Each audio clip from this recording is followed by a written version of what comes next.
काम करो ऐसा कि पहचान बन जाए, काम करो ऐसा कि पहचान बन जाए, हर कदम चलो ऐसा कि निशान बन जाए। यहां जिंदगी तो हर कोई काट लेता है, मगर जियो ऐसे कि मिसाल बन जाए। मेरे दोस्तों नमस्कार, आपका हार्दिक स्वागत है आपके अपने यूट्यूब चैनल पे। दोस्तों आज हम लोग पढ़ेंगे अकाउंटिंग प्रिंसिपल। अकाउंटिंग प्रिंसिपल एक ऐसा टॉपिक जो कि आपको आप कोई भी जॉब की प्रिपरेशन करेंगे या फिर कोई भी एंट्रेंस का प्रिपरेशन आप करने जाएंगे, वहां पर अकाउंटिंग प्रिंसिपल से रिलेटेड क्वेश्चन आपको देखने को मिलता है। तो आइए हम लोग डिटेल में समझेंगे कि अकाउंटिंग प्रिंसिपल बेसिकली होता क्या है, GAAP गैप का पूरा नाम क्या होता है, ठीक है ना, कॉन्सेप्ट क्या होते हैं, कन्वेंशन क्या होते हैं, ये सारी चीजों को हम लोग डिस्कस करेंगे। बस मैं आपको इस चैप्टर का पूरा समरी एक बार थोड़ा सा आपको बता दूं कि अकाउंटिंग प्रिंसिपल में हम लोग को बेसिकली क्या पढ़ना है। दोस्तों बेसिकली कि जैसे हम कोई भी काम करने जाते हैं, चाहे साइंस में हो, चाहे आर्ट में या फिर कोई प्रैक्टिकल लाइफ में, तो कुछ हमारे सिद्धांत होते, कुछ रूल्स रेगुलेशन होते, कुछ प्रिंसिपल होते हैं। उसी तरीके से अकाउंटिंग करने के लिए कुछ रूल्स रेगुलेशन प्रिंसिपल होता है, उसी के बारे में हम लोग समझेंगे। चलिए, और इसमें 3 बेसिक एजम्पशन होता है कि अगर हम अकाउंटिंग स्टार्ट कर देंगे तो ये तीनों एजम्पशन अपने आप अप्लाई हो जाएंगे। कौन कौन है आपका? Consistency, accrual and going concern, जिसको हमने CAG बोलते हैं, है ना। बेसिकली हमने शॉर्टकट बनाया हुआ है कि consistency, accrual and going concern.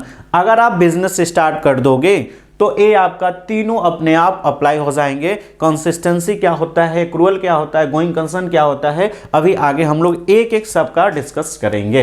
Gap का पूरा नाम क्या होता है? गैप का पूरा नाम होता है generally accepted accounting principal. Gap का पूरा नाम क्या होता है? Generally accepted accounting principal. मतलब ऐसा रूल्स रेगुलेशन जो जनरली लोगों के द्वारा एक्सेप्ट कर लिया जाए, उसको हम लोग गैप के नाम से जानते हैं। ये आपके लिए इंपॉर्टेंट है कि GAAP का पूरा नाम क्या होता है गैप का? तो जनरली एक्सेप्टेड अकाउंटिंग प्रिंसिपल होता है, ठीक है ना। नेक्स्ट इसमें होता क्या basically? Expressed rules regulation guidelines and principle, है ना। गैप में क्या होता है कि रूल्स रेगुलेशन होते हैं, अकाउंटिंग कैसे किए जाएंगे उसके लिए गाइडलाइन प्रोवाइड किए जाते हैं। और ये बनते कैसे हैं? Derived from experience and practices. मतलब कि जब कोई बिजनेस कर रहा होगा, गुड्स अपने बिजनेस से निकालता जा रहा होगा, एक दिन देखता है कि बिजनेस खत्म, ओहो सेपरेट एंटिटी लगा दो, है ना। गुड्स हम लोग सारे ट्रांजेक्शन को रिकॉर्ड कर देने, चाहे मॉनेटरी चाहे नॉन मॉनेटरी, तो मॉनेटरी कॉन्सेप्ट आ गया। करने मतलब जैसे जैसे हम प्रैक्टिस करते जाते हैं, जैसे जैसे प्रॉब्लम क्रिएट होते जाते हैं, उस प्रॉब्लम को सोल्यूशन के लिए हम नए नए रूल्स रेगुलेशन को अप्लाई मतलब बनाते रहते हैं और उसको अडॉप्ट करते रहते हैं। नेक्स्ट है आपका एनी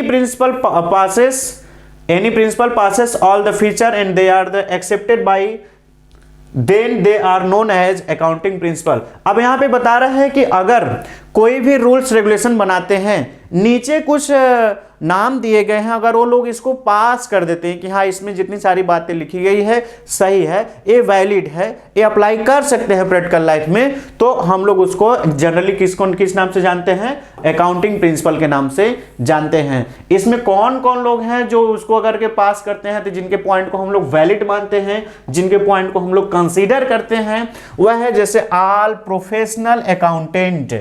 जितने प्रोफेशनल अकाउंटेंट होते हैं, चाहे आपका अमेरिका का CPA हो, चाहे इंडिया का CACS हो, है ना, कोर्ट गवर्नमेंट, है ना, कोई कोर्ट ने ऐसा रूल्स रेगुलेशन अप्लाई करा, कोर्ट ने ऐसा कुछ डिसीजन दिया है, बिजनेस एग्जीक्यूटिव, जो बिजनेस एग्जीक्यूटिव लोग होते हैं, या फिर मैनेजमेंट अकाउंटेंट या टैक्सेशन एक्सपर्ट, ये लोग अगर के कोई भी रूल्स रेगुलेशन आता है उस पर कोई आपत्ति नहीं करते हैं, बोलते हैं कि नहीं हाँ इसमें जो नया प्रिंसिपल आया है ये सबके बिजनेस के लिए बेनिफिटेड है, तब वो लोग क्या करते हैं उसको अप्लाई कराते हैं। वही रूल्स रेगुलेशन क्या बन जाता है? आपका सिद्धांत प्रिंसिपल बन जाता है आपके बिजनेस के लिए। मतलब एक तरीके से पूरा डॉक्ट्रिन ऑफ थ्योरी, मतलब क्या होता है? Theory of doctrine. Accounting principle क्या होता है? थ्योरी ऑफ डॉक्ट्रिन, मतलब पूरा एक तरीके से आपका थियोरिटिकल कॉन्सेप्ट होता है कि कैसे हमको अकाउंटिंग करने हैं, उसमें क्या क्या रूल्स रेगुलेशन होते हैं। अब इसमें आपको कुछ चीजें पढ़ने होंगे कि अकाउंटिंग कॉन्सेप्ट क्या होता है, प्रिंसिपल क्या होता है, कन्वेंशन क्या होता है। कॉन्सेप्ट का मतलब अकाउंटिंग कॉन्सेप्ट क्या होता है? The word concept means idea और notion which has universal applicable financial transaction are the interpreted in the light of the concept which govern accounting method. देखिए कह रहा है कि कोई भी आइडिया, कोई भी विचार जो यूनिवर्सली एप्लीकेबल होता है उसको हम लोग कॉन्सेप्ट के नाम से जानते हैं। आगे हम लोग देखेंगे अकाउंटिंग प्रिंसिपल। उसके पहले मैंने जो बताया था अकाउंटिंग प्रिंसिपल के बारे में बताया था, एक बार फिर से हम लोग अकाउंटिंग प्रिंसिपल के बारे में समझेंगे। अकाउंटिंग प्रिंसिपल क्या होता है? Accounting principle are a body of doctrine, है ना। अकाउंटिंग प्रिंसिपल क्या होता है? पूरा बॉडी ऑफ डॉक्ट्रिन का मतलब पूरा आपका कंप्लीट थ्योरेटिकल नॉलेज होता है अकाउंटिंग का, commonly associated with the theory and procedure of the accounting. कह रहा है कि कैसे अकाउंटिंग किया जाएगा उसका पूरा कंप्लीट प्रोसीजर उसमें बताता है। करेंट प्रैक्टिसेस, जो पूरा आपका करंट में चल रहा है, कन्वेंशन कैसे सेलेक्ट करना है उसको भी, उसके लिए जो गाइडलाइन या फिर अल्टरनेटिव ऑप्शन प्रोवाइड करता है उसको हम लोग प्रिंसिपल के नाम से जानते हैं। अब बता रहा है कि accounting principle must satisfy the following condition. कह रहा है कि जो अकाउंटिंग प्रिंसिपल है ये कंडीशन को फॉलो करेगा तभी अप्लाई हो पाएगा, अदरवाइज नहीं अप्लाई हो पाएगा। तो ऐसे कौन कौन से कंडीशन है जिसको अकाउंटिंग प्रिंसिपल अप्लाई करेगा तभी हो पाएगा, अदरवाइज नहीं? इसमें आपका है दोस्तों, दे should be based on the real assumption. किस पे होते हैं? ये रियल एजम्पशन पे बेस्ड होते हैं कि जो रियल प्रैक्टिस हम कर रहे हैं उस प्रैक्टिस के दौरान, उस काम करते रहने के दौरान अगर हम देखते हैं कि कुछ चेंजेस अगर हम इसको कर देते हैं तो और सिंप्लीफाई हो जाएगा अकाउंटिंग में, तब हम उसको अप्लाई करते हैं। दे मस्ट बी सिंपल या अंडरस्टैंडेबल एंड एक्सप्लेनेटरी, मतलब वो ऐसा होना चाहिए जो आसानी से लोगों को हम समझा सके, वह अंडरस्टैंडेबल होना चाहिए, उसको हम आसानी से एक्सप्लेन कर सके। They must be followed consistency, मतलब उसको हम ईयर बाय ईयर क्या कर सके, कंसिस्टेंसी बनाए रहे ना, उसको हम क्या करें, फॉलो करते रहे। They should be able to reflect future prediction, मतलब ऐसा होना चाहिए जो फ्यूचर के प्रिडिक्शन है ना, फ्यूचर में हम आसानी से उसमें अनुमान लगा सके। दे should B informal for the users, मतलब जो यूजर्स होंगे अकाउंटिंग इंफॉर्मेशन जो यूज करते हैं उनके लिए क्या होना चाहिए, रिलायबल होना चाहिए, ठीक है ना। उनके लिए क्या होना चाहिए, रिलायबल होना चाहिए, मतलब उनके लिए इंफॉर्मेशनल होना चाहिए, वह इंफॉर्मेशन उनके लिए यूजफुल होना चाहिए।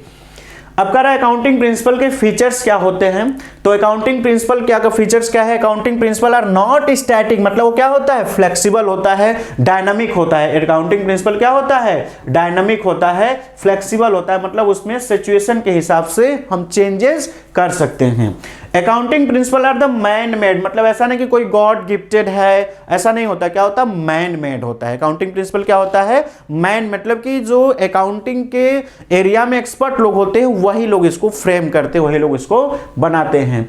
Accounting principle are generally accepted, accounting principle ऐसा होना चाहिए जो जनरली एक्सेप्ट कर लिया जाए, है ना। ऐसा नहीं कि आप कहीं गए प्रपोजल देने और आप रिजेक्ट कर दिया जाए, ऐसा नहीं होना चाहिए। क्या होना चाहिए, जनरली लोग क्या करें, एक्सेप्ट कर ले।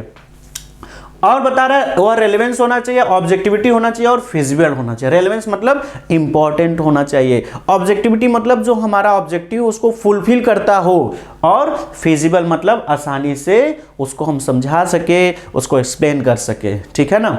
नेक्स्ट है ये हमने बताया कि अकाउंटिंग प्रिंसिपल क्या होते हैं, कॉन्सेप्ट क्या होते हैं। अब हम लोग पढ़ेंगे कि अकाउंटिंग कन्वेंशन क्या होता है।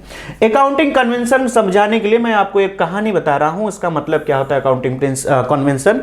अकाउंटिंग कन्वेंशन आप ऐसे समझ सकते हैं कि जैसे हमारे दादा है, दादी है, ठीक है, हमारे पिताजी हैं, ठीक है ना, हमारे भैया हैं, तो इनका होता है ना, अपने आप हम इनको रिस्पेक्ट करते हैं। ये क्या है, पुरानी प्रथाएं चली आ रही है, समझ में आए कि नहीं। ये पुरानी प्रथाएं चली आ रही है कि जो हमसे बड़े हैं, है ना, उनका हमको अपने आप रिस्पेक्ट करना है बिना बताए, ठीक है ना। उसी तरीके से अकाउंटिंग कन्वेंशन बोलता है कि आप बिजनेस स्टार्ट करोगे तो कुछ चीजें अपने आप एप्लीकेबल हो जाएंगे, उसी को हम लोग अकाउंटिंग में अकाउंटिंग कन्वेंशन के नाम से जानते हैं। मतलब पुरानी परिपाटी, पुरानी प्रथाएं जो चली आ रही है उसको हम अकाउंटिंग कन्वेंशन के नाम से जानते हैं। अकाउंटिंग कन्वेंशन क्या होता है, accounting convention emerge out of the accounting practices, मतलब जो हम अकाउंटिंग का प्रैक्टिस करते हैं उस समय जो हमको लैक समझ में आता है, उस समय जो हमको लगता है कि नहीं इसमें कुछ रूल्स बना देने चाहिए, कुछ चीजें जो अपने आप अप्लीकेबल होना चाहिए, commonly known as accounting principle adopted by the various organisation over period of the time. मतलब जो ऑर्गेनाइजेशन मतलब वो अप्लाई करेगा ही करेगा, पहले से करता हुआ आ रहा है। अब कुछ करंट प्रैक्टिसेस में उसको लगता है कि नहीं कुछ चीजें और ऐड कर देना चाहिए कि अगर ये बिजनेस आप स्टार्ट करोगे तो और सारे प्रिंसिपल आप फॉलो करो या ना करो, इसको तो करना ही पड़ेगा, ठीक है ना। अब इसमें बता रहा है अकाउंटिंग एजम्पशन में 3 हमने आपको बताया था, कौन कौन। गोइंग कंसर्न का मतलब क्या होता है, अभी आगे फिर से डिटेल में हम लोग पढ़ेंगे। गोइंग कंसर्न का मतलब होता है कि एक बार बिजनेस आप स्टार्ट कर दिए तो चलता रहेगा चलता रहेगा चलता रहेगा लिमिटेड समय तक, यह माना जाता है। ऐसा नहीं कि आज बिजनेस स्टार्ट कर दिए कल हमको बंद करना होगा, यह माना जाता है कि एक बार अगर हम बिजनेस स्टार्ट कर दिए तो चलता रहेगा चलता रहेगा चलता रहेगा। गोइंग कंसर्न ये बताता है। क्वेश्चन बन सकता है कि किस कॉन्सेप्ट या किस प्रिंसिपल की वजह से बिजनेस की लाइफ अनलिमिटेड होती है, तो आपका आंसर आपके सामने, आपके चेहरे के सामने, दिलो दिमाग में बस जाना चाहिए, गोइंग कंसर्न। कंसिस्टेंसी क्या बताता है, follow rules and regulation in consistent, मतलब जो रूल्स एंड रेगुलेशन है उसको हम फॉलो करेंगे। जैसे सपोज करते हैं कि अगर हम आपको बोले कि क्लासेस हम आपको डेली 2 क्लास देंगे, बट हम क्या करते हैं आज 2 क्लास दिए, 4 दिन बाद फिर 2 क्लास दिए, फिर बोलते नहीं आज से फिर देंगे, फिर हमने लगातार आपको 4 दिन दिया, फिर उसके बाद 1 महीना रुक गए, तो क्या होगा, कोई भी चीज का फ्लो टूट जाएगा। तो उसी तरीके से बोल रहा है अगर डेप्रिसिएशन का कोई मेथड हम अडॉप्ट कर रहे हैं, अगर कोई हम सिस्टम अडॉप्ट कर रहे हैं तो उस सिस्टम को हम कंटिन्यू क्या करेंगे, ईयर टू ईयर कंटिन्यू करेंगे। ऐसा नहीं कि हम बीच में मंथ में ही ईयर में ही क्या करें चेंज कर दे, ऐसा नहीं होना चाहिए। अब यहां पे आपका क्या लिखा था, एक्रूअल लिखा था, ठीक है ना। यहां पे क्या लिखा था आपका, एक्रूअल कॉन्सेप्ट। एक्रूअल कॉन्सेप्ट क्या बताता है, चाहे ट्रांजैक्शन कैश हो, नगद हो या उधारी हो, क्रेडिट बेसिस पे हो, दोनों रिकॉर्ड किए जाते हैं। चाहे ट्रांजैक्शन आपका नगद हो चाहे ट्रांजैक्शन आपका उधारी हो, दोनों रिकॉर्ड किया जाता है। कौन बोलता है, एक्रूअल कॉन्सेप्ट। मतलब अगर आपने किसी को गुड्स बेच दिया तो आपका इनकम जनरेट हो जाता है, पैसा भले ही वो बाद में दे, वो इनकम क्या होता है, जनरेट हो जाता है। जैसे आप लोग मेरे डियर, मेरे दोस्तों, मेरे यार, कि आप लोग जैसे आप मेरा कोर्स ज्वाइन करते हो तो आप हमारे दिल में, राइट साइड में लेफ्ट साइड में दिल होता है, आप हमारे दिल में बस जाते हो। बीएचयू में एडमिशन तो बाद में होगा लेकिन आप पहले ही दिल में जगह बना लेते हो। तो उसी तरीके से एक्रूअल भी बताता है कि ट्रांजैक्शन आपने गुड्स को तो बेच दिया, आपको पैसे बाद में मिलेंगे, आपने कहीं पैसा जमा किया था, टाइम बीत गया, आपका तो इनकम जनरेट हो गया, भले ही आपको ना मिला हो, उसको भी रिकॉर्ड किया जाता है। तो ये बोलता है एक्रूअल कॉन्सेप्ट। ऐसा नहीं कि बस हम नगद रिकॉर्ड करेंगे। चलिए लाइक करते रहिए, अगर यूट्यूब पे भी ये वीडियो अपलोड है तो सब्सक्राइब करते रहिए, और मस्त में मेले में चलते रहिए, घूमते रहिए, और नहीं तो आप खो जाएंगे, ठीक है। चलिए अब हम लोग पढ़ेंगे कन्वेंशन में जो 4 कन्वेंशन हैं वो कौन कौन से हैं, ठीक है ना। 4 कन्वेंशन हैं। एक है आपका कंजर्वेटिज्म, एक है आपका डिस्क्लोजर, एक है आपका कंसिस्टेंसी, एक है आपका मैटेरियलिटी, ठीक है ना। बस ये आप नाम जान लीजिए कि कन्वेंशन में 4 होते हैं। इसका मतलब क्या होता है सर, ये बताइए ना। अभी आगे हम पूरा एक बार फिर से पढ़ने जाएंगे, इस वजह से उसी समय आपको बताएंगे कंजर्वेटिज्म का मतलब क्या होता है। आप बस इतना समझ लीजिए कि कंजर्वेटिज्म बोलता है कि फ्यूचर के एक्सपेक्टेड लॉसेस की एंट्री तो करो, बट फ्यूचर के एक्सपेक्टेड प्रॉफिट की एंट्री मत करो। कंजर्वेटिज्म की ही वजह से बैड डेब्ट्स का एंट्री होता है, कंजर्वेटिज्म की वजह से सेक्रेट रिजर्व क्रिएट होते हैं, कंजर्वेटिज्म की वजह से कॉस्ट प्राइस या market price which ever is lower पे स्टॉक का वैल्यूएशन किया जाता है। डिस्क्लोजर बोलता है कि जो भी आपका प्रॉफिट एंड लॉस है उसको डिस्क्लोज करोगे, छिपाओगे नहीं। कंसिस्टेंसी क्या बोलता है कि आप जो भी बिजनेस के रूल्स रेगुलेशन को अप्लाई करोगे उसको year two year follow continue करोगे। मैटेरियलिटी बोलता है कि हम उन्हीं डेटा को रिकॉर्ड करेंगे, एज एसेट्स मानेंगे जो हमारे लिए इंपॉर्टेंट होंगे। जैसे उसका करोड़ों का बिजनेस है तो 2-4-5 हज़ार का कोई अगर खर्चा हुआ तो वो आपका एसेट्स कंसीडर नहीं किया जाएगा, वो एज ए एक्सपेंसेज मान लिया जाएगा। अब यहाँ पे कुछ अकाउंटिंग प्रिंसिपल हैं, कॉन्सेप्ट हैं, जो कि हम लोग डिटेल में इसको समझेंगे, उसका मतलब क्या होता है। एक बार एक नज़र से आप हम उनका नाम बता देते हैं, जिससे कभी कभी पूछ देता है अकाउंटिंग प्रिंसिपल आप ये जानते कि नहीं जानते। 4 ऑप्शन में, जैसे आपका पीरियोडिसिटी कॉन्सेप्ट हो गया, डुअल कॉन्सेप्ट हो गया, मनी मेजरमेंट हो गया, रियलाइजेशन हो गया, separate entity, accounting equivalence, verifiable objective, है ना, capital matching and revenue recognition, जिसपे हम टिक करने जा रहे हैं, periodicity, dual, money measurement, realization, separate, है ना, ये आपके लिए ज़्यादा इंपॉर्टेंट है। ठीक, जितना मैंने टिक किया है वो ज़्यादा आपके लिए इंपॉर्टेंट है। आइए एक एक करके हम लोग समझेंगे कि इसका मतलब क्या होता है और इसका क्या इंपॉर्टेंस है एग्जाम के पॉइंट ऑफ व्यू से। ठीक है ना, चलिए नज़र से देखिए, दिमाग से मत देखिए, दिल से देखिए। अब बोल रहा गोइंग कंसर्न, गोइंग कंसर्न के सामने जैसे ही गोइंग कंसर्न का नाम आएगा, इसके सामने हम अनलिमिटेड, है ना, 8 जो 8 होता है ना, उसको सुता देंगे ना, उसको क्या कर देंगे, लेटा देंगे, उसको सुला देंगे, तो क्या बन जाता है, अनलिमिटेड का साइन बन जाता है। ठीक है ना, तो गोइंग कंसर्न के साथ, गोइंग कंसर्न का नाम आते ही, जैसे जिसका कोई नहीं, उसका भगवान नहीं, उसका अल्पाइन क्लासेस, उसी तरीके से गोइंग कंसर्न में क्या बोलता है कि गोइंग कंसर्न का नाम आते ही आपका अनलिमिटेड का साइन दिमाग में आ जाना चाहिए कि गोइंग कंसर्न क्या बोलता है। गोइंग कंसर्न बोलता है कि जो बिजनेस आप स्टार्ट किए हो वो अनलिमिटेड लाइफ पीरियड तक क्या रहेगा, चलता रहेगा, चलता रहेगा। गोइंग कंसर्न कॉन्सेप्ट की वजह से है, according to this concept working life of asset is taken into consideration for writing off depreciation. सबसे बड़ा क्वेश्चन, डेप्रिसिएशन किस प्रिंसिपल या किस कॉन्सेप्ट की वजह से चार्ज किया जाता है,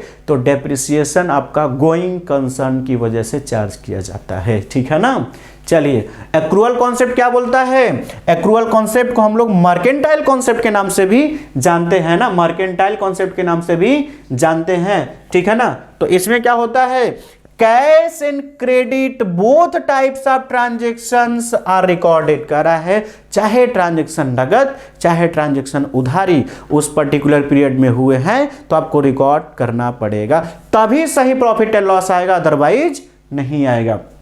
इससे क्या होता है, help to finding out the earning capacity of the enterprise. इससे क्या पता चलता है, बिजनेस का, इंटरप्राइज की अर्निंग कैपेसिटी एग्जैक्ट क्या है वो पता चल जाता, बिकॉज हम हर एक टाइप के ट्रांजेक्शन को रिकॉर्ड किए होते हैं। ठीक है ना, चलिए ठीक है। नेक्स्ट आपका क्या है, आपका कंसिस्टेंसी। नेक्स्ट क्या है दोस्तों, कंसिस्टेंसी है। कंसिस्टेंसी क्या बोलता था, अभी मैंने आपको ऊपर एक बार समरी बताया था। Consistency continue accounting practices 1 year to another year, मतलब कोई भी अकाउंटिंग के रूल्स रेगुलेशन जो होंगे उसको ईयर टू ईयर क्या करेंगे, कंटिन्यू करते चलेंगे, है ना, उसको ईयर टू, अगर आपको चेंज करना होगा तो ईयर के स्टार्टिंग से करना होगा, रेट्रोस्पेक्टिवली करना होगा। ठीक है ना, जिससे कि आपको कोई दिक्कत ना हो। जैसे आपको बता रहा है कि method of depreciation, valuation of inventory. देखिए डेप्रिसिएशन किस लिए किस रीजन से चार्ज करते हैं, तो गोइंग कंसर्न की वजह से कि बिजनेस अनलिमिटेड समय तक चलता रहेगा तो एसेट्स यूज होता रहेगा तो उसकी वैल्यू कम होती रहेगी। लेकिन जो मेथड अडॉप्ट करेंगे, कौन सा मेथड हर साल लगाएं, वो उस मेथड को कंटिन्यू करते रहना है, कंसिस्टेंसी बनाए रखना है, वो आपका कंसिस्टेंसी कॉन्सेप्ट में आता है कि इस साल अगर हमने स्ट्रेट लाइन मेथड को अडॉप्ट कराया तो अगले साल हम लोग स्ट्रेट लाइन मेथड ही अडॉप्ट करेंगे, अगर चेंज करना होगा तो स्टार्टिंग से करेंगे, बीच में नहीं चेंज करेंगे। पीरियोडिसिटी कॉन्सेप्ट है ना, पीरियोडिसिटी कॉन्सेप्ट क्या बोलता है, पीरियोडिसिटी कॉन्सेप्ट सीधे से ये आपको बोलता है दोस्तों कि आपका जो भी अकाउंटिंग लाइफ होगा, ठीक है ना, आपका जो भी अकाउंटिंग लाइफ होगा, हाँ दोस्तों, पीरियोडिसिटी कॉन्सेप्ट क्या बताता है कि आपका जो भी अकाउंटिंग लाइफ होगा, economic life divided into financial year, करा कि जो भी, जैसे अगर हम बिजनेस स्टार्ट कर दिए तो अनलिमिटेड समय तक चलता रहेगा, तो क्या हजारों साल तक बिजनेस चलेगा तब प्रॉफिट एंड लॉस कैलकुलेट करेंगे, नहीं। अब उसमें एक्सपर्ट लोगों से पूछा जाने लगा कितने दिन बाद हम अपना, देखो रियल प्रॉफिट एंड लॉस तो जब बिजनेस क्लोज होगा तभी पता चलेगा, बट एक एक्सपेक्टेड प्रॉफिट एंड लॉस हमको पता होना चाहिए ना। तो ये बात होने लगी कि कैसे इसको पता किया जाए, तो कोई बोलता है, कोई 2 साल बोलता है, कोई अपने रिलीजन के हिसाब से बोलता है कि दिवाली के हिसाब से या फिर ईद के हिसाब से होगा, है ना, बट कुछ लोग बोलते हैं कि नहीं, इसका एक आइडियल पीरियड होना चाहिए। तो पहले कैलेंडर ईयर को माना जाता था कि 1 जनवरी से लेकर अगले मतलब 31 दिसंबर तक होता था, बट अब क्या होता है 1 अप्रैल से लेकर नेक्स्ट 31 मार्च, मतलब आपको क्या याद रखना है इसमें पीरियोडिसिटी कॉन्सेप्ट में कि कितने महीने का पीरियोडिसिटी कॉन्सेप्ट में पीरियड डिसाइड किया गया है, तो 12 महीने का। ठीक है, कितने महीने का डिसाइड किया गया है, 12 महीने का डिसाइड किया गया है। डुअल कॉन्सेप्ट क्या बोलता है कि हर एक ट्रांजेक्शन, डुअल कॉन्सेप्ट क्या बोलता है कि every transaction have two aspect, one is debit and other is credit. हर एक ट्रांजेक्शन के दो एस्पेक्ट होंगे, एक डेबिट तो दूसरा क्रेडिट। यह डबल एंट्री सिस्टम जो बुक कीपिंग से हम लोग जर्नल एंट्री करते हैं उसके लिए बहुत ही बेहतरीन, बहुत ही इंपॉर्टेंट चैप्टर है, ठीक है ना। चलिए, बहुत ही इंपॉर्टेंट यह कॉन्सेप्ट है। This concept is the core of the double entry book keeping, है ना। जो डबल एंट्री सिस्टम जो हम लोग फॉलो करते हैं उसके लिए एक बेहतरीन आपका कॉन्सेप्ट है। एवरी ट्रांजेक्शन और इवेंट हैव टू एस्पेक्ट, है ना। हर एक ट्रांजेक्शन और इवेंट के क्या होते हैं, दो एस्पेक्ट होते हैं। क्या, कौन कौन? एक डेबिट तो दूसरा क्रेडिट होता है, ठीक है ना। डेबिट डेबिटम वर्ड से मिलकर बना है, क्रेडिट क्रेडर वर्ड से मिलकर बना है, ठीक है ना, लैटिन वर्ड है। अब इससे क्या होता है, help to detecting the error of employ and the having strict control over them. अब कह रहा है कि अगर इस कॉन्सेप्ट की वजह से, डुअल एस्पेक्ट कॉन्सेप्ट की वजह से हमको क्या फायदा। आप देखिए क्वेश्चन कैसे पूछेगा, क्वेश्चन कैसे फ्रेमवर्क करेगा, इस चीज को आपको ध्यान रखना है कि अगर आपका कॉन्सेप्ट क्लियर है तो क्वेश्चन कैसे पूछेगा ये आपको पता चल जाएगा, ठीक है ना। तो अगर आपको पता है कि अगर दोनों साइड की डेबिट, जैसे हमने राम को गुड्स बेचा तो राम के डेबिट में हम लिखेंगे और सेल्स के क्रेडिट में ले जाएंगे। तो अगर हम कोई भी मिस्टेक करेंगे कि अगर वो सोचेगा कि राम के अकाउंट में ले जाए तो सेल्स से पता चल जाएगा। तो एम्प्लॉय अगर कोई गलती करता है तो वो अपने आप आसानी से पता चल जाता है, ठीक है ना। हाँ, कुछ ऐसी चीजें हैं अगर वो जर्नल एंट्री ही न करे, रसीद ही गायब कर दे तब तो अलग चीज है। बट कहीं न कहीं चोर के दाढ़ी में टिन का जो बोला जाता है ना, कि कहीं न कहीं कुछ वो क्लू छोड़ देता है जिससे वो पता चल जाता है कि हाँ ये कहाँ पे एरर किया है। बिकॉज हर एक ट्रांजेक्शन दो जगह पर रिकॉर्ड किए जाते हैं तो आसानी से एरर होने के चांसेस कम हो जाता है। अब इससे अब देखिए बता रहा है कि कैसे हम पता करेंगे। अब कि अब कोई भी ट्रांजैक्शन होगा आपका, दो अकाउंट दो एस्पेक्ट मतलब हमेशा अफेक्ट करेगा। अब जैसे आपका एग्जांपल यहाँ पे बता रहा है कि ऐसे क्या क्या एग्जांपल हैं जिससे वो अफेक्ट करेगा। पहला है it increase one assets and decrease other assets. करा कि ऐसा एग्जांपल जिससे एक एसेट्स इंक्रीज हो और एक एसेट्स डिक्रीज हो। कैसा एग्जांपल हो सकता है, purchase of assets with cash. करा कि जो एसेट्स हम खरीदेंगे नगद। अब ध्यान रखिए दोस्त, सपोज करते हैं हम 5,000 का फर्नीचर परचेज करते हैं तो फर्नीचर तो मेरे बिजनेस में आएगा ना, जैसे आप हमारे दिल में आ गए उसी तरीके से क्या होगा, फर्नीचर क्या होगा हमारे बिजनेस में आएगा, लेकिन कैश निकल के चला जाएगा। तो एक एसेट्स बढ़ रहा है तो एक एसेट्स घट भी तो रहा है। तो वही बता रहा है इट इंक्रीज वन एसेट्स। आपका एग्जाम्पल में पूछ सकता है एग्जाम में क्वेश्चन कि किसकी वजह से एसेट्स इंक्रीज होगा और किसकी वजह से एसेट्स डिक्रीज होगा। ऐसा एग्जाम्पल बताइए जिससे एक ही साथ एसेट्स इंक्रीज भी हो और डिक्रीज भी हो। तो आपके सामने है कि अगर कोई एसेट्स हम परचेज करते हैं नगद तब आपका क्या होगा, एक एसेट्स इंक्रीज होगा और एक एसेट्स डिक्रीज होगा, ठीक है ना। चलिए नेक्स्ट क्या है आपका, it increase in assets and simultaneously increase in liabilities. करा ऐसा एग्जांपल जिससे बताइए कि एक साथ एसेट्स भी बढ़े और लायबिलिटीज भी बढ़े। एकदम है ना दोस्तों, कोई मशीनरी कोई गुड्स उधारी खरीद लो तो मशीनरी खरीदोगे तो आपके पास जो आपका बिजनेस, ध्यान रखना अब जब भी कॉमर्स पढ़ोगे आप सोचोगे आपका खुद का बिजनेस है तब ज्यादा समझ में आएगा। आप मशीन खरीद रहे हो, ठीक है ना, तो जब आप मशीन खरीदोगे तो आपके बिजनेस में मशीन आएगा तो मशीन की वैल्यू बढ़ेगी, एसेट्स बढ़ेगा, है ना। सपोज करते हैं मेरे पास 10,000 का मशीन था, मैंने 2,000 का मशीन और खरीदा तो टोटल कितना हो गया 12,000। अब हमने उधारी खरीदा था, उधारी खरीदा तो क्रेडिटर हमारे पास भी बढ़ेंगे ना 2,000 से। तो वो है आपका कि purchase of stock on credit, है ना, या फिर purchase of machinery on credit. जब हम उधारी मशीन खरीदते हैं स्टॉक खरीदते हैं तब एक साइड एसेट्स भी बढ़ेगा और एक साइड लायबिलिटीज भी बढ़ेगा। It decrease one assets and increase another. वही बता रहा है कि एक ऐसा एग्जांपल बताइए कि एक एसेट्स घटे और दूसरा बढ़े। अब यहां पे पहले क्या था, एक एसेट्स बढ़े दूसरा घटे तो सेल कर देंगे फर्नीचर को, सेल करेंगे तो फर्नीचर मेरे पास से चला गया, कैश आ गया, है कि नहीं। तो वही है कि अगर हम बेचते हैं तो फर्नीचर या मशीनरी तो एक एसेट्स चला जाएगा और एक एसेट्स आएगा। It decrease one asset decrease liabilities, देखो मतलब दोनों एक साथ घटेंगे। ऐसा कोई एग्जाम्पल बताइए जो आपका बनारस हिंदू यूनिवर्सिटी भी निकाल दे और दिल्ली यूनिवर्सिटी का भी तैयारी कर दे, जो सेमेस्टर में भी काम आए, जो नेट जेआरएफ में भी काम आए, जो कोई गवर्नमेंट जॉब की तैयारी करे, ऐसा कोई कॉन्सेप्ट समझा दे। अल्पाइन क्लासेस को आप ज्वाइन करिए, अल्पाइन क्लासेस ऐप को डाउनलोड कर लीजिए, आपका एक जगह पे सारे लाइफ के प्रॉब्लम सॉल्व कराए जाते हैं। चलिए, it decrease one assets and decrease liabilities, ऐसा एग्जांपल जिससे एक एसेट्स कम हो जाए और लाइबिलिटीज भी क्या हो, कम हो जाए। ठीक है, क्या होगा, पेड कैश टू क्रेडिटर, जो हमारा क्रेडिटर है, जो हमारा राजा बाबू क्रेडिटर है। क्रेडिटर कौन होते हैं, जो आउटसाइडर को पेमेंट हमको करना होता है, हमारे लिए क्या होते हैं, क्रेडिटर होते हैं। तो क्रेडिटर को जो हमको पेमेंट करना है, ठीक है, हमने पेमेंट कर दिया। अब सपोज करते हैं बैलेंस शीट में 10,000 है, एसेट साइड में 10,000, लाइबिलिटी साइड में।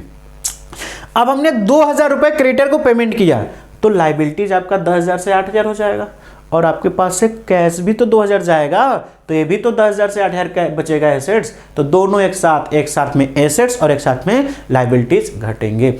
अल्टरनेटिव भी ऑप्शन यहाँ पे बता रहा है कि कुछ और एग्जांपल है जिसके जरिए आप पढ़ सकते हैं, जिसके जरिए आप समझ सकते हैं, जिसके जरिए आप अपने दिल को सुकून दे सकते हैं। वह एग्जांपल है it increase one liabilities decrease other liabilities. ऐसा एग्जांपल बताइए जिससे एक लाइबिलिटीज बढ़े तो दूसरी लाइबिलिटीज घटे। वह क्या हो सकता है, issue of share to creditor, जैसे क्रेडिटर भी लाइबिलिटीज होते हैं और शेयर होल्डर भी लाइबिलिटीज हमारा होता है, ठीक है ना, बट वो शिफ्ट कर जाएगा।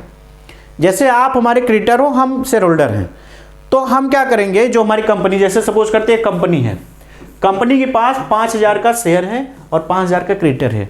कंपनी क्या करती है, 2,000 का शेयर और इशू कर देगी और यहाँ क्रेडिटर को, तो क्रेडिटर का पैसा 3,000 हो जाएगा, एक शेयर कैपिटल का 7,000, है कि नहीं।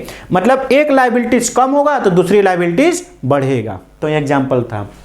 It increase liabilities increase and assets simultaneously, करा कि एसेट्स और लाइबिलिटीज दोनों बढ़े। तो वही है जो इसके पहले हमने स्टॉक पर बोला था कि स्टॉक परचेज कर लेंगे उधारी तो गुड्स हमारे पास आएगा, मतलब स्टॉक बढ़ा, एसेट्स बढ़ा, ठीक है, और उधर हमने उधारी खरीदा तो लाइबिलिटीज भी बढ़ गया। It decrease liabilities increase other liabilities, है ना, एक ऐसा एग्जांपल जिससे एक लाइबिलिटीज घटे और दूसरा बढ़े। वही है, issue of share to creditor को हम क्या करेंगे, शेयर इशू कर देंगे, तो एक लाइबिलिटीज क्या हो रहा है, घटेगा और दूसरा बढ़ेगा। इट डिक्रीज लाइबिलिटीज डिक्रीज, मतलब दोनों साइमल्टेनियसली एसेट्स और लाइबिलिटीज दोनों डिक्रीज हो। वही कैश पेड टू क्रेडिटर, इसके पहले जो हमने आपको बताया था। मतलब उसमें क्या था, उसमें ऊपर पहले एसेट्स का नाम था, अब इसमें क्या है, पहले लाइबिलिटीज का नाम है। तो आप एग्जांपल देख सकते हैं। आई होप कि आपको डुअल कॉन्सेप्ट समझ में आएगा। मैं दोस्तों इतना गारंटी लेता हूं, अगर आप एक तरफ से जो हम वीडियो बनाए हैं, जो हम वीडियो आपको बता रहे हैं, अगर आप एक तरफ से पूरा कॉन्सेप्ट पढ़ते हुए नोट्स करते जाओगे या फिर तो भी, या फिर जो हमने आपको बुक दिया है अगर आप उससे पढ़ते भी जाओगे ना, आपको गारंटी देते हैं अकाउंटिंग आपका एकदम, जैसे सब सब्जेक्ट सिंपल आपका फेवरेट सब्जेक्ट होता है, उसी तरीके से अकाउंटिंग भी आपका फेवरेट सब्जेक्ट हो जाएगा। बस आप जैसे जैसे हर एक वीडियो, बस ऐसा नहीं कि हमने 5 वीडियो बना दिया, आप सीधे 5वां वीडियो देख रहे हो, पहले का 4 वीडियो देखे ही नहीं हो, कहोगे सर समझ में नहीं आ रहा। कहाँ से आएगा मेरे दोस्त, जब आपको एक तरफ से कॉन्सेप्ट वाइज पढ़ाया जा रहा है तो कॉन्सेप्ट वाइज आपको पढ़ना भी पड़ेगा। चलिए, यहाँ पे वही है जो इसके पहले मैंने आपको समझाया था कि कैसे अकाउंटिंग क्वेश्चन बनाते हैं, तो ये ऑलरेडी हम लोग पढ़ चुके हैं, बट एक बार फिर से हम लोग यहाँ पे समझ लेंगे, ठीक है ना, एक बार फिर से समझ लेंगे जिससे आपको कोई दिक्कत ना हो। अब वही बता रहा है कि बैलेंस शीट जो होता है, बैलेंस शीट में एसेट्स अमाउंट होता है और लाइबिलिटीज अमाउंट होता है। अब जैसे एसेट टोटल 20 रुपए है, लाइबिलिटीज में 2 है, कैपिटल 12 रुपए। देखो लाइबिलिटीज 2 होता है, एक इंटरनल और एक एक्सटर्नल। जो कैपिटल होती है वो होता है इंटरनल लाइबिलिटीज, ठीक है ना। तो इंटरनल लाइबिलिटीज आपका 12, एक्सटर्नल लाइबिलिटीज आपका 8, टोटल कितना हो जाएगा, 20 हो जाएगा। अब ध्यान से देखिए, ये जो आपका एसेट्स 20 लाने के लिए हमको क्या करना पड़ेगा, 12 + 8, मतलब एसेट्स 20 का नाम क्या है, एसेट्स, 12 का नाम क्या है, कैपिटल, और 8 का नाम क्या है, लाइबिलिटीज। दोनों ऐड कर देंगे तो आपका क्या निकल जाएगा, capital plus liabilities equal to assets, है ना। एसेट्स कैसे निकालेंगे, कैपिटल प्लस लाइबिलिटीज। अब यहां पे बोल रहा है कि 12 कैसे लाएंगे, तो 20 में 8 माइनस कर देंगे, मतलब जो 20 होगा आप उसमें से 8 माइनस करेंगे तो 12 बचेगा। तो अब इसमें 12 का नाम क्या है आपका, कैपिटल, 20 का नाम क्या है, एसेट्स, और 8 का नाम क्या है, लाइबिलिटीज। तो कैपिटल इक्वल टू क्या होता है, एसेट्स माइनस लाइबिलिटीज। उसी तरीके से अगर आपको 8 लाना होगा तो आपको 20 में से 12 को माइनस करना होगा। तो अगर हम 20 में से 12 को माइनस करते हैं तो मतलब 8 का नाम क्या है, लाइबिलिटीज। तो लाइबिलिटीज इज इक्वल टू 20 का नाम क्या है, एसेट्स माइनस कैपिटल। तो लाइबिलिटीज कैसे निकालेंगे, एसेट्स माइनस कैपिटल से लाइबिलिटीज निकालेंगे। सबसे ज्यादा यूज होता है कैपिटल कैसे निकालते हैं, एसेट्स माइनस लाइबिलिटीज। कैपिटल कैसे निकालते हैं, एसेट्स माइनस लाइबिलिटीज। इसको याद कर लीजिए, ठीक है ना। चलिए, और एक चीज और ध्यान रखिए कि अगर प्रॉफिट होता है, अगर बिजनेस में प्रॉफिट होता है तो प्लस हो जाता है कैपिटल में, अगर बिजनेस में लॉस होता है तो माइनस हो जाता है कैपिटल में, ठीक है। चलिए नेक्स्ट हम लोग कॉन्सेप्ट देखेंगे, और आपको मल्टीपल चॉइस क्वेश्चन का वीडियो मल्टीपल चॉइस सेक्शन में आपको जाके एक तरफ से देखते जाना भी है, ठीक है ना। हर एक चैप्टर वाइज आपको एमसीक्यू वहां पे भी डिस्कस किया जाएगा, ठीक है। चलिए नेक्स्ट हम लोग देखेंगे money measurement concept. Money measurement concept क्या बोलता है कि ओनली दिस या those transaction in events which can be measured in money are recorded. कह रहा है कि ओनली जिसको मनी में मेजर कर सकते हैं, जैसे लेंथ के लिए सेंटीमीटर होता है ना, और वेट के लिए ग्राम होता है ना, उसी तरीके से टाइम के लिए सेकंड होता है। उसी तरीके से आपको बिजनेस में ट्रांजैक्शन को मेजर करने का क्या तरीका होता है, मनी होता है। तो बता रहा है कि हम, अब एक क्वेश्चन आपको पूछ सकता है, किस कॉन्सेप्ट की वजह से, किस कॉन्सेप्ट की वजह से मनी का मेजरमेंट, सॉरी किस कॉन्सेप्ट की वजह से हम ट्रांजैक्शन को रिकॉर्ड करेंगे जिसको मनी में मेजर किया जा सकता है, तो मनी मेजरमेंट कॉन्सेप्ट की वजह से, ठीक है ना। चलिए नेक्स्ट है दोस्तों, अब बता रहा है कुछ एग्जांपल कि इफिशियंसी ऑफ वर्कर कितना इफिशिएंट तरीके से काम कर रहा है। स्ट्राइक, इंप्लाई जो स्ट्राइक करते हैं, एक डिपार्टमेंट का दूसरे डिपार्टमेंट, एक डिपार्टमेंट के मैनेजमेंट से दूसरे डिपार्टमेंट के मैनेजमेंट में, या फिर उसी डिपार्टमेंट के जो मैनेजमेंट में जो चीजें अफेक्ट कर रही है, रिफ्लेक्ट कर रही है, उससे जो प्रॉब्लम हो रहा है उसको हम रिकॉर्ड नहीं करते हैं, नॉट रिकॉर्डेड। किस वजह से, मनी मेजर। अगर इंप्लाई स्ट्राइक किया है तो हम कैसे पता करेंगे कितने रुपए का स्ट्राइक किया हुआ है ना, तो उसको हम लोग रिकॉर्ड नहीं करते। ये आपके लिए इंपॉर्टेंट है कि ऐसे कौन कौन से ट्रांजैक्शन आपको लगेगा जिसको हमको रिकॉर्ड नहीं करना है। तो ये सारे एग्जांपल है। हम किसी का इंटरव्यू लेंगे, कितने रुपए का इंटरव्यू लिया नहीं पता चलेगा, तो ये आपको उसको रिकॉर्ड नहीं करना है। रियलाइजेशन कॉन्सेप्ट क्या बताता है, रियलाइजेशन कॉन्सेप्ट यह बताता है कि जैसे कोई एसेट्स हम खरीदे हैं 10 लाख का, आज उसकी वैल्यू 15 लाख हो गई, ठीक है ना, 15 लाख हो गया, तो 15 लाख हो गया तो उसको हम नहीं ना रिकॉर्ड कर देंगे जब तक उसको हम बेचेंगे नहीं, जब तक आपका बीच में इंटरेस्ट निकलेगा नहीं तब तक हम पढ़ाते रहेंगे।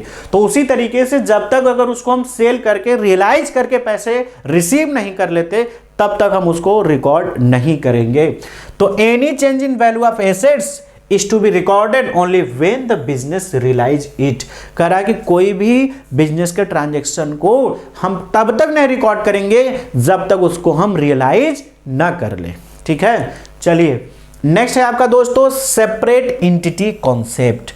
Separate entity concept, separate entity concept वही कॉन्सेप्ट समझ लीजिए कि जैसे सपोज करते हैं कि जब एक बार की बात है, एक गांव में एक लड़का रहता था, उसकी शादी हो गई, आप लोगों की तरह जो देख रहे हो लड़के, उसकी शादी हो गई, उसके बीबी आए, उसके बच्चे हुए। अब फिर उसके बाद उसका जो बच्चा था निकल गया नालायक, वो शादी करके, ठीक है, उस 2 बच्चे थे तो दोनों लोग चले गए, एक लोग बोलता हम मम्मी को लेंगे, एक बोलता हम पापा को लेंगे, है ना, मतलब मम्मी पापा में सेपरेशन करा दिया। उसी तरीके से बिजनेस में बता रहा है कि बिजनेस अलग और बिजनेसमैन अलग, दोस्ती मुझसे करो मेरे बिजनेस से नहीं। तो कहने मतलब इस कॉन्सेप्ट में क्या बताता है, जैसे आपका बिजनेस हो गया और आपका ये बिजनेसमैन हो गया, इनके बीच में दीवार खींच दिया जाता है, जिसको हम बोलते हैं सेपरेट एंटिटी कॉन्सेप्ट। अब यह बहुत ही ज्यादा इंपॉर्टेंट टॉपिक मैं आपको समझाने जा रहा हूं, ध्यान से अगर खाना खा रहे हो तो रुक जाओ, सुनो। सेपरेट एंटिटी कॉन्सेप्ट क्या बोलता है कि बिजनेस अलग और बिजनेसमैन अलग, सोल प्रोप्राइटरशिप जिसको एकाकी व्यापार बोलते हैं, पार्टनरशिप जिसको साझेदारी बोलते हैं, इन दोनों में लीगल पॉइंट ऑफ व्यू से सेपरेट एंटिटी नहीं माना जाता, अनलिमिटेड लायबिलिटीज होती है सोल प्रोप्राइटर और पार्टनरशिप में। मतलब अकाउंटिंग के पॉइंट ऑफ व्यू से तो सेपरेट एंटिटी मानते हैं, उससे हम लोग अकाउंटिंग कर लेते हैं। लेकिन अगर कोई लोन देना हो, कोई लॉस हो गया, तो बिजनेसमैन ये नहीं कहेगा कि नहीं हम नहीं देंगे, वो तो बिजनेस का लॉस था, आप ही को घर से लाके देना पड़ेगा। इसी को बोलते हैं अनलिमिटेड लायबिलिटीज। मतलब आपको क्या याद रखना है, जो आपका सोल प्रोप्राइटरशिप है, पार्टनरशिप है, उसमें सेपरेट एंटिटी कॉन्सेप्ट बस न्यूमेरिकल के पॉइंट ऑफ व्यू से अप्लाई होता है, अगर लीगल पॉइंट ऑफ व्यू से, थियोरेटिकल पॉइंट ऑफ व्यू से नहीं अप्लाई होता है। बट हाँ, जो कंपनी होती है वो कंपनी आपका रियल में सेपरेट एंटिटी रूल्स को फॉलो करती है। ठीक है ना। चलिए, आई थिंक आपको समझ में आ गया होगा जो कॉन्सेप्ट हम आपको समझा रहे हैं। कॉन्सेप्ट आगे हम लोग बढ़ते हैं और आप लोग भी चलते रहिए, मुस्कुराते रहिए। Business enterprise is a separate identity apart from its owner. करा कि जो बिजनेस इंटरप्राइज है वह सेपरेट एंटिटी, मतलब बिजनेस अलग और बिजनेसमैन अलग माने जाते हैं। Financial position of A business can be easily find out, मतलब इससे बिजनेस का फाइनेंशियल पोजीशन आसानी से, क्योंकि बिजनेसमैन का जो पर्सनल खर्चे हैं, पर्सनल इनकम अलग रखा जा रहा है, तो जो इतने सारे ट्रांजेक्शन बिजनेस का ही है ना, तो पता चल जाएगा ना उसका क्या फाइनेंशियल पोजीशन है। All transaction in event are recorded in the books of business not owner. करा जितने सारे ट्रांजैक्शन रिकॉर्ड करेंगे वह बिजनेस के बुक में होगा, ओनर के बुक में नहीं होगा। हर एक लाइन जो पढ़ाऊंगा, मेरे एक दिल का एक एक टुकड़ा है, हर एक लाइन आपका इंपॉर्टेंट है दोस्तों। इस वजह से आपको ध्यान से नहीं कि ये छोड़ देंगे नहीं, अभी आपको कंप्लीट तैयारी करना है। लास्ट में हम लोग देखेंगे कि ज्यादा कौन हमारे लिए इंपॉर्टेंट होगा, बट अभी आपके लिए एक एक कॉन्सेप्ट आपके लिए इंपॉर्टेंट होता है। कहां से क्वेश्चन पूछे दे ये नहीं पता होता है, और कौन सा कॉन्सेप्ट कहां पे आपको 10 साल बाद काम आ सकता है, इस वजह से आपको ध्यान से सुनना है।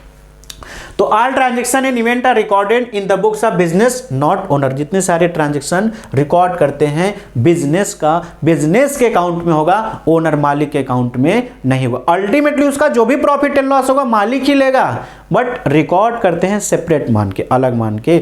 एक कॉन्सेप्ट, एक क्वेश्चन यहाँ पे और आ सकता है। क्वेश्चन यहाँ उठ सकता है कि सर आप पढ़ा रहे हो पानी नहीं पी रहे हो, छोड़ो इस बात को। क्वेश्चन यहाँ पे उठ सकता है मेरे दोस्तों, क्वेश्चन क्या उठ सकता है, किस कॉन्सेप्ट की वजह से जो बिजनेसमैन होता है अपने ही बिजनेस का as a creditor, as a outsider person माना जाता है। तो दोस्तों तुरंत आंख बंद करके सेपरेट एंटिटी लगा देना। जैसे मैं आपको बता दूं, इतना ज़्यादा आप अकाउंटिंग पढ़ लो, इतना ज़्यादा, कम से कम 10 से 15 बार इतना ज़्यादा पढ़ लो कि आपको अगर कभी बीमारी आ जाए, कभी आपको लबेरिया नहीं मलेरिया अगर हो जाए कोई बीमारी, ठीक है, अब जब डॉक्टर के पास अब जाओ, जब डॉक्टर के पास जाओ तो वो क्या करे कि आपके नस में अगर ब्लड निकालता है, फिर वो चेकअप के लिए जाता है, फिर चेकअप करके जैसे रिपोर्ट आता है, रिपोर्ट देख के डॉक्टर डॉक्टरी छोड़ दे अपना, कहेगा बाप रे बाप, इसके रिपोर्ट में तो journal entry, ledger, trial balance है, वो समझ ही नहीं पाएगी इसको किस टाइप की बीमारी है। तो पढ़ाई ऐसे करो। चलिए नेक्स्ट है मेरे दोस्तों, आगे हम लोग पढ़ेंगे। नेक्स्ट है आपका कॉस्ट कॉन्सेप्ट और हिस्टोरिकल कॉस्ट कॉन्सेप्ट। देखिए कॉस्ट कॉन्सेप्ट क्या बोलता है, कॉस्ट कॉन्सेप्ट बोलता है कि value of an assets is to be determined on the basis of historical cost और एक्विजिशन प्राइस। बोलता है कि जैसे सपोज करते हैं कि हम अगर कोई मोबाइल खरीदते हैं 10,000 में, तो उसी प्राइस पे हम लोग रिकॉर्ड करेंगे। अगर इसका वैल्यू आज 15,000 हो गया, फिर 8,000 हो गया, तो उस वैल्यू पे हम लोग रिकॉर्ड नहीं करेंगे। कहने का मतलब जिस समय हम खरीद के लाए हैं उसका क्या प्राइस है, उसी प्राइस पे रिकॉर्ड करते हैं, इसीलिए इसको बोलते हैं हिस्टोरिकल कॉस्ट। हिस्टोरिकल का मतलब होता है जो पास्ट में हुआ हो। मार्केट वैल्यू को हम लोग क्या करते हैं, इग्नोर करते हैं। Market price is ignored. Market price क्या होता है, इग्नोर किया जाता है।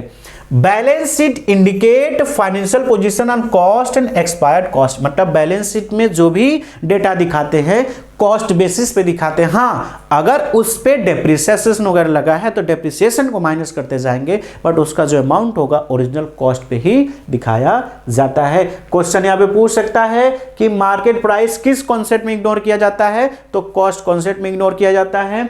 किस प्राइस में जो भी उसका प्राइस बढ़ा घटा रहा है उसको तब तक रिकॉर्ड करते हैं कि जब तक वो रियलाइज ना हो जाए, तो रियलाइजेशन कॉन्सेप्ट में होता है। बट किसकी वजह से नहीं रिकॉर्ड करते हैं, कॉस्ट कॉन्सेप्ट की वजह से नहीं रिकॉर्ड करते हैं कि उसका जो प्राइस हमने खरीदा था उसी प्राइस पे हम लोग उसको रिकॉर्ड करते हैं। अब आपके सामने आ गया ऐसा कॉन्सेप्ट, सो आप कितना वेरी वेरी उसमें लगा लो, वो वेरी कम पड़ जाएगा। मतलब कितना इंपॉर्टेंट टॉपिक अब आपके सामने आ गया है, ये ध्यान देने वाली बात है, ठीक है ना। कितना इंपॉर्टेंट टॉपिक है। चलिए इस इंपॉर्टेंट टॉपिक को हम लोग रेड से ही पढ़ेंगे। रेड मतलब लाल, मतलब रेड मतलब आपके लिए खतरे का निशान, मतलब आपके लिए इंपॉर्टेंट टॉपिक कौन सा है? कंजर्वेटिज्म। कंजर्वेटिज्म जिसको हम लोग हिंदी में बोलते हैं रूढ़िवादिता की अवधारणा, ठीक है ना। हिंदी में क्या बोलते हैं? रूढ़िवादिता की अवधारणा। कंजर्वेटिज्म कॉन्सेप्ट क्या बताता है दोस्तों? यह बोलता है ना भैया फ्यूचर में जो लॉस होगा ना उसको तो रिकॉर्ड कर लो। फ्यूचर में कहेगा प्रॉफिट हो सकता है, नहीं, इसको नहीं रिकॉर्ड करें। फ्यूचर में होने वाले एंटीसिपेटेड लॉसेस की एंट्री करता है, और फ्यूचर में होने वाले एंटीसिपेटेड प्रॉफिट की एंट्री जो नहीं करे वही कंजर्वेटिज्म कॉन्सेप्ट होता है, वही कंजर्वेटिज्म कॉन्सेप्ट होता है। और कोई कॉन्सेप्ट नहीं होता है जिसका कोई नहीं उसका अल्पाइन क्लासेस उसी तरीके से जो प्रॉफिट की एंट्री ना करे वो conservatism concept. Anticipated losses are recorded, anticipated profit is not recorded. Current assets का जो वैल्यूएशन करते हैं कॉस्ट या market price whichever is lower, किस कॉन्सेप्ट की वजह से? कंजर्वेटिज्म कॉन्सेप्ट की वजह से। कंजर्वेटिज्म कॉन्सेप्ट क्या बोलता है? जो कॉस्ट प्राइस होगा या मार्केट प्राइस होगा व्हिचएवर इज लोअर, उस पे रिकॉर्ड करेंगे। जो प्रोविजन, जो बैड डेब्ट्स के लिए प्रोविजन बनाते हैं वो किस कॉन्सेप्ट की वजह से होता है? कंजर्वेटिज्म की वजह से होता है। जो पेंडिंग लॉ केसेस को हम लोग फुट नोट्स में दिखाते हैं किस वजह से दिखाते हैं? कंजर्वेटिज्म की कॉन्सेप्ट की वजह से होता है।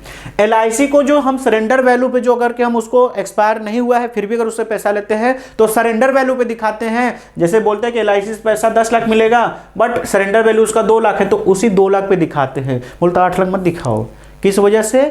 कंजर्वेटिज्म कॉन्सेप्ट की वजह से। Profit and loss will disclose lower profit. क्या बोल रहा है? ये लोअर पैंट जींस वाला नहीं बोल रहा है, लोअर मतलब कम। Profit and loss will disclose lower profit in comparison to the actual profit.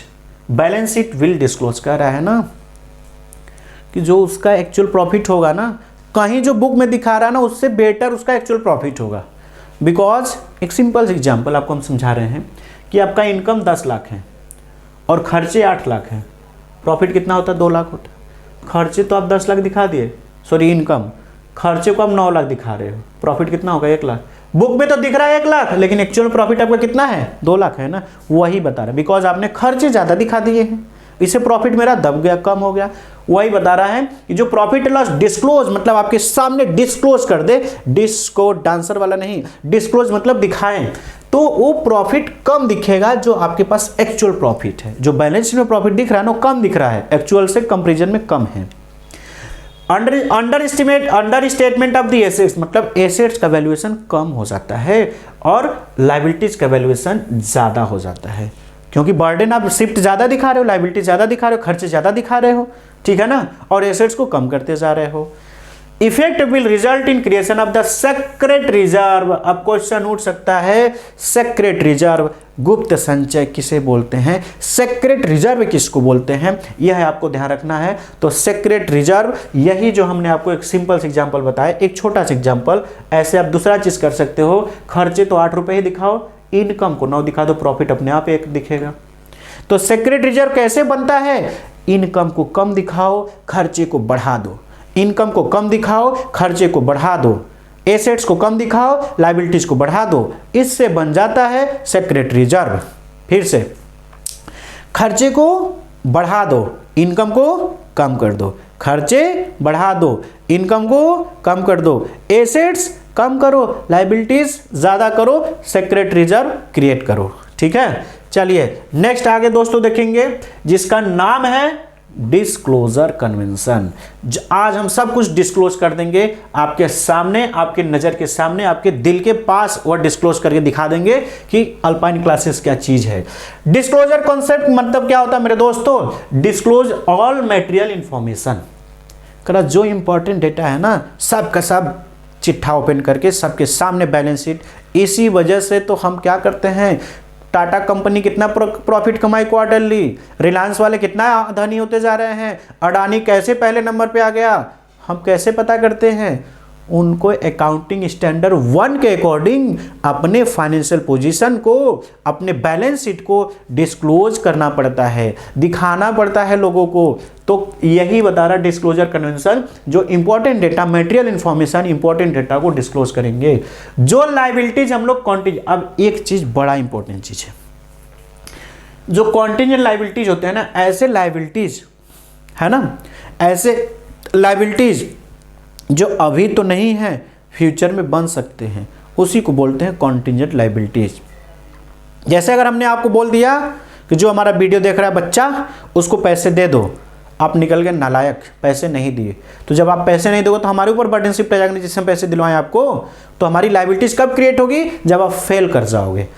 कल बारिश होगी तो हम आपको पढ़ाऊंगा, ठीक है ना, बारिश हो गई, हमारी लायबिलिटीज क्रिएट हो गई, पढ़ाना पड़ेगा। तो वही बता रहा है कि कॉन्टिजेंट लायबिलिटीज ऐसे लायबिलिटीज जो अभी तो नहीं है फ्यूचर में बन सकते हैं, उसको हम लोग फुट नोट में दिखाते हैं। बड़ा कंफ्यूजन बच्चों के अंदर ये आ जाता है कि कॉन्टिजेंट लायबिलिटीज को हम कंजर्वेटिज्म कॉन्सेप्ट में लिखते हैं, नहीं, डिस्क्लोजर में होता है। जो इन्वेस्टमेंट मार्केट वैल्यू को दिखाते हैं किस वजह से? डिस्क्लोजर में, फुट नोट्स में दिखाते हैं, ध्यान रखना। जो सेक्शन 129 के शेड्यूल 3, अब ध्यान रखना, फाइनेंशियल स्टेटमेंट बैलेंस शीट जो बनता है कंपनी वाला, उसका सेक्शन 129 शेड्यूल 3 है, पार्ट 1 में बैलेंस शीट, पार्ट 2 में प्रॉफिट एंड लॉस। इसको याद कर लो, आता है क्वेश्चन, ठीक है ना। इस जो डिस्क्लोज किया जाता है कि ये सारे बैलेंस शीट के डेटा क्या करेंगे? डिस्क्लोज करेंगे। Cash flow statement, CFS, cash flow statement, ये अलग से हम लोग फाइनेंशियल स्टेटमेंट एनालिसिस का चैप्टर है, डिटेल पढ़ेंगे तो आपको समझाएंगे। कैश फ्लो स्टेटमेंट, कितना कैश आया, कितना कैश गया, उसका एक स्टेटमेंट बनाते हैं जिसको बोलते हैं कैश फ्लो स्टेटमेंट। उसका अकाउंटिंग स्टैंडर्ड 3 होता है। सेगमेंट रिपोर्टिंग, हर एक डिपार्टमेंट का, हर एक सेगमेंट का अलग अलग रिपोर्ट तैयार करने को हम लोग क्या बोलते हैं? सेगमेंट रिपोर्टिंग के नाम से जानते हैं। ये सब के सब जो डिस्क्लोज किए जाते हैं, किस वजह से? डिस्क्लोजर कन्वेंशन की वजह से। चलिए नेक्स्ट आपका क्या है? नेक्स्ट आपको क्या बता रहा है दोस्तों? नेक्स्ट आपको बहुत ही बेहतरीन कॉन्सेप्ट, और लगभग 2-3 मिनट के अंदर यह पूरा का पूरा हम लोग कन्वेंशन खत्म कर लेंगे। Report on the corporate governance कह रहा है कि जो कॉर्पोरेट गवर्नेंस में जितने सारे रिपोर्ट तैयार किए जाते हैं, किस वजह से? डिस्क्लोजर कॉन्सेप्ट की वजह से। नोट, अकाउंटिंग पॉलिसी को नोट करना, ऑडिट रिपोर्ट तैयार करना, उसको डिस्क्लोज करना, किसी वजह से? डिस्क्लोजर कॉन्सेप्ट की वजह से। नेक्स्ट हम लोग पढ़ेंगे कंसिस्टेंसी। कंसिस्टेंसी क्या बताता है दोस्तों? Company should follow consistently over years the same method of the depreciation और the same method of the valuation of inventory which is chosen.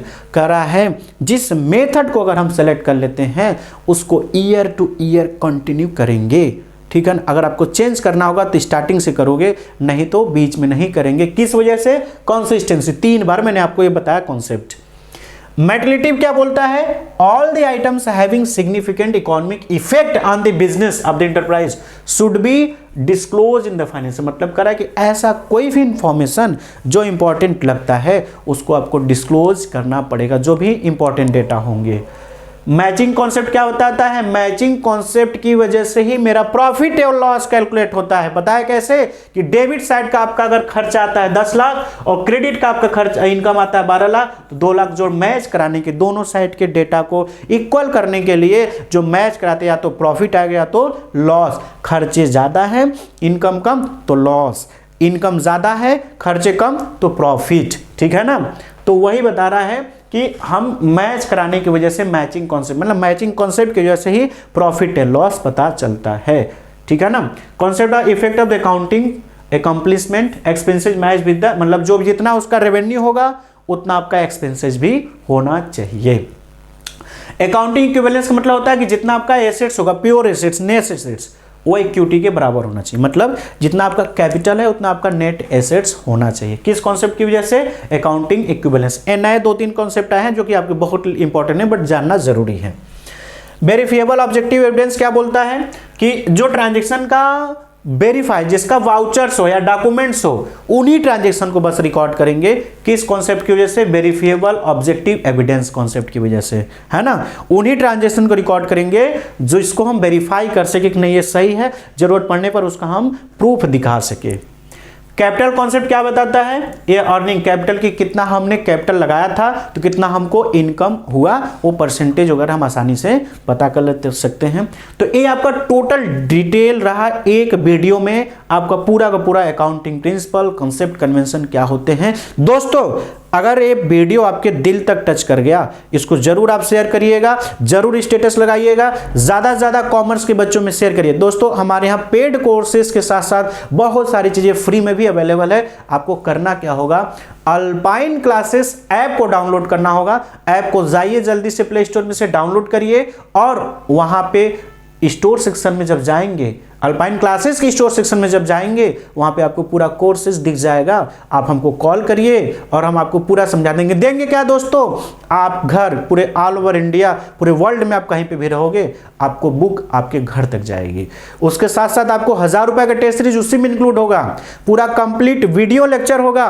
Complete video lecture के साथ साथ समरी वीडियो लेक्चर आपका रहेगा। पूरा वीडियो आपका एमसीक्यू का भी वीडियो आपको मिलेगा, साथ में आपका समरी इंपॉर्टेंट क्वेश्चन का वीडियो मिलेगा, प्रीवियस ईयर पेपर का सॉल्यूशन मिलेगा, साथ में दोस्तों 5000 से ज्यादा मल्टीपल चॉइस क्वेश्चन सॉल्व करके दिए जाएंगे। इसके अलावा आपको गर्ल्स के लिए अलग व्हाट्सएप ग्रुप, बॉयज के लिए अलग व्हाट्सएप ग्रुप है। तो जाइए जल्दी से, लेट न करिए। हजारों बच्चे पढ़ रहे हैं, आप भी उस 1000 बच्चे से में शामिल हो जाइए। आप भी आ जाइए बनारस हिंदू यूनिवर्सिटी के एंट्रेंस एग्जाम को क्रैक करने के लिए। मेरे पढ़ाए हुए बच्चे दोस्तों बनारस हिंदू यूनिवर्सिटी में बीकॉम में फर्स्ट रैंक के साथ साथ फीमेल एमकॉम के अलावा आपको हजारों बच्चे पढ़ रहे हैं, जो कि आप भी अगर आप चाहते हैं कि उसमें शामिल होना तो आप हमारे कोर्स को ज्वाइन करिए। बिकॉज यूट्यूब पे हमारी भी कुछ रिस्ट्रिक्शन है, हम सारे के सारे वीडियो नहीं दे पाएंगे। हाँ, आपको ऐप में पूरा कंप्लीट वीडियो मिलेगा। तो दोस्तों इसको शेयर करिए। Thank you very much.